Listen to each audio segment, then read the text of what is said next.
Hello, my friends. I was wondering if there are any luxury brands that you have recently fallen out of love with, because today I wanted to discuss some luxury houses with you that I haven't purchased anything from in the recent past, and I don't see that changing anytime soon. Some of these brands I just find kind of uninspired and lackluster, and I genuinely don't think that they're worth our money and time at this point. And then others, no matter how tempting they might be, I have made the conscious decision not to buy into for one reason or another, which we'll of course discuss. But without further ado, if you'd like to go over some popular luxury brands and specific pieces that you won't see me unbox, then please be sure to give this video a thumbs up and keep on watching. You have probably seen this one coming, but the first brand that I won't be buying in 2022, at least not directly from the boutique, is Chanel. For me, this has been a long time coming, but things have just been piling up. It started back in 2020 with I don't even know which, but one of their price increases, which I didn't have an issue with the fact that they increased their prices. I just had an issue with the timing of their price increase. The first, the second, the third, they've had so many that I cannot even keep up with them. But I didn't love the fact that they increased their prices when they did. That left a bad taste in my mouth. And then the past few times as I was at Chanel, I just simply didn't have the best experience. So I think Chanel is going to be a brand that I will be skipping moving forward. And honestly, I don't think I'll be missing out on that much because I have not been impressed with the overall designs of their pieces. The quality has been going downhill. No matter how hard they are trying to elevate the brand, I personally have not been able to see the results of these price increases just yet. And I do think that their aesthetic is becoming more and more kitschy each season. They have been doing the same crop tops and the same micro bags for the past couple of years. So for me, Chanel is going to be a brand that I will be skipping. The only thing that I could see myself buying, it's not technically on my wish list, but it's possible that if I see it somewhere, I might pick it up, would be a pair of sneakers, because you know how much I adore Chanel sneakers, especially the design that I always buy, which they remind me of bowling shoes. I'm not exactly sure if that's what Chanel's inspiration was for these shoes, but that's what those shoes remind me of. I could definitely see myself buying another pair of those at one point. And then there's one more piece that I would love to get myself at one point down the line. I know this video shouldn't be about pieces that I want. It should be about pieces that I'm not buying. But since we're already talking about Chanel, there's one thing that I could see myself buying, but not directly from the boutique, and it would be a Chanel double flap or a classic Chanel bag in either denim, shearling, or a fun tweed print. So I have been keeping my eyes out on Sac Lab, which is the company that I feel like I would want to get my first pre-loved bag from. And speaking of that, if you'd like me to do a video on what size I would feel comfortable buying any bags pre-loved, please let me know in the comment section, because that's a video that I have been toying with making. I'm just not sure if that's something that you would like to see from me, purely because I am not an expert on the topic, but I have been doing my research and I feel like I would feel comfortable buying a bag pre-loved from Sac Lab. So I have been keeping my eyes out on their side, but I haven't seen anything that caught my eye. But I could see myself buying a Chanel classic bag in a fun print or a fun finish.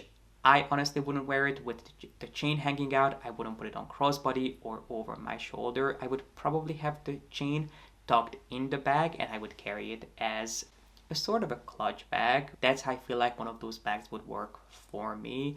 With the chain, it would be just a little bit too ladylike for my liking, but I would definitely not recommend that you go to Chanel and buy a double flap directly from the boutique, especially these days when they are so much less expensive pre-loved. But do make sure that you go to a reliable pre-loved site. You don't just go to a random site and get a bag thinking that you're gonna save some money, and then you end up with something that you'll never know for sure if it's authentic or not. Make sure that you only go to places that you feel comfortable with buying from and you do your own research. But I would definitely not buy, at this point, for the kind of prices they charge, a classic Chanel double flap. If it was in denim, if it was in tweed, maybe I think that they're still a little bit more special, but a classic Chanel flap, in my opinion, is just simply not as special as it once was. So the first brand that I will be skipping is going to be Chanel. Let's move on to two more cult classics that I won't be buying. And I actually talked about these two brands, I think, at the beginning of this year. The next two brands that I won't be buying this year are Van Cleef and Cartier. Not that there's anything inherently wrong with either brands. I think they produce some really unique pieces, or pieces that used to be unique. Let's just put it that way. But I feel like at this point, these two brands have become kind of overdone, and some people I know will disagree, but I think anytime someone thinks of designer fine jewelry and buying their first piece, the first brand that they immediately think of are either Cartier or Van Cleef. And while these houses do have some hidden gems that most people don't talk about, which I still like and could see myself buying at one point, I would definitely not buy into any one of their more popular lines. So I'm talking about the Van Cleef Alhambra line, which I do love. I have pieces from, but I wouldn't buy any more of them. I wouldn't want to spend the money on pieces that you see so often. I feel like when you're spending so much money, you should buy pieces that are special to you. And obviously, if you love the Alhambra line and it's the collection that you have always wanted, there's nothing wrong with it. By all means, go for it. But at this point, I would much rather buy pieces that are a little bit more special. So I don't see myself buying anything Van Cleef and really anything Cartier either. I did consider picking up something from Cartier, and if you want to see what it is, make sure to have that video linked up here. But in the end, I didn't buy that piece, or I should say I haven't bought that piece. This year, I would much rather focus on exploring some new jewelry brands and jewelry ranges from brands that I already know. So Dior fine jewelry is definitely something that I would love to add to my collection this year. I know I have just berated Chanel, but actually I have to admit, I have to give credit where credit is due, and Chanel fine jewelry is still something that I would consider buying. I find their pieces to be really unique, wearable, and also reasonably priced for what you get. So I'm going to add Chanel fine jewelry on the list of Chanel exceptions. Boucheron is definitely a brand that I would love to see more of. Foundry is also on my radar, and then you guys know that I adore Hermes fine jewelry, so there are definitely plenty of options out there outside of just these two brands. And if you'd like me to do a video on other fine jewelry pieces and houses that I would much rather explore, let me know. You know where to find me. I would be happy to do that. But for me, Van Cleef and Cartier are going to be two brands that I'm going to be skipping for the foreseeable future. Another brand that you won't see featured on here anytime soon is Petite Ache, which is one of the sub-brands, or technically métiers, owned by Hermes. And if you have no idea what Petite Ache is, let me fill you in really quick. So Petite Ache is one of the ranges that Hermes creates, but their pieces do come in a completely different packaging. They have their own emblem, and you cannot actually buy them directly from your local Hermes boutique. If you'd like to pick up a Petite Ache piece in person, you have to be in Paris. You have to visit their moving pop-up, which does move around the world, or you have to buy them online. So it is kind of a different experience than getting a regular Hermes piece. And the ethos of the Petite Ache line is that they're actually created by recycling byproducts and Hermes materials that were left behind in the production of their core pieces. So they collect the little leftover leather bits, hardware, china, things that they couldn't sell in a regular Hermes boutique. They give them to a craftsman and they let their imagination run wild. Most of these pieces don't have a set design to them. It's something that the craftsman comes up with as they're creating, which I love the sound of, but personally I'm just not the biggest fan of the aesthetic of the Petite Ache line. They're really colorful, they're really busy and kind of DIY. They have this old school sort of farmer's market aesthetic. They always remind me of Frankie from Grace and Frankie. I feel like she's the kind of person who would very much enjoy that aesthetic, which is unfortunately just not me. And even though it's a lot more playful than Hermes and it seems a lot more DIY in terms of how the pieces are put together, you're still paying Hermes prices because they use the most precious Hermes materials. They're created by Hermes craftsmen, so the quality is going to be there, but it's not the kind of aesthetic that we know and love Hermes for. But if you enjoy this more playful,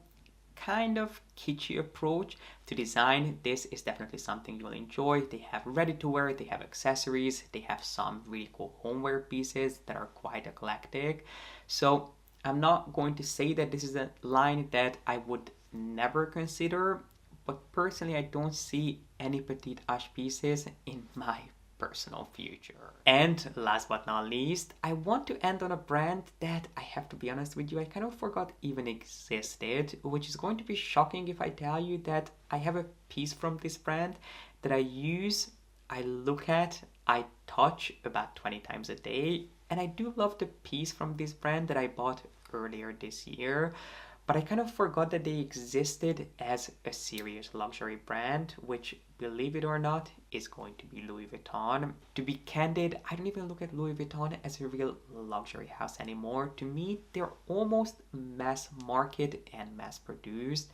I feel like, similar to Chanel, they believe that they have cracked the code on how to resonate with a younger audience. So they have been doing the exact same crop tops and mini bags in different colorful prints and vibrant colors, season after season, and they're really not doing anything revolutionary or anything that's truly inspired by the heritage of the brand, which I truly miss. I used to love Louis Vuitton ready to wear. I used to love their trunks and their different bags.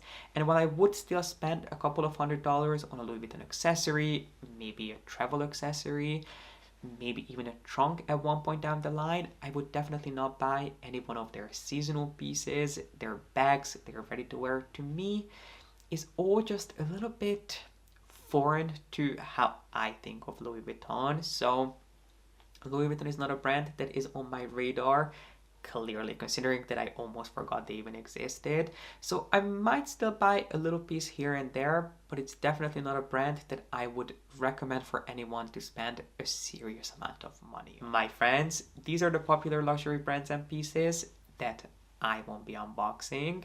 But what about you? What do you think about the pieces and brands that I mentioned? Is there anything else that you think I should have added to the list?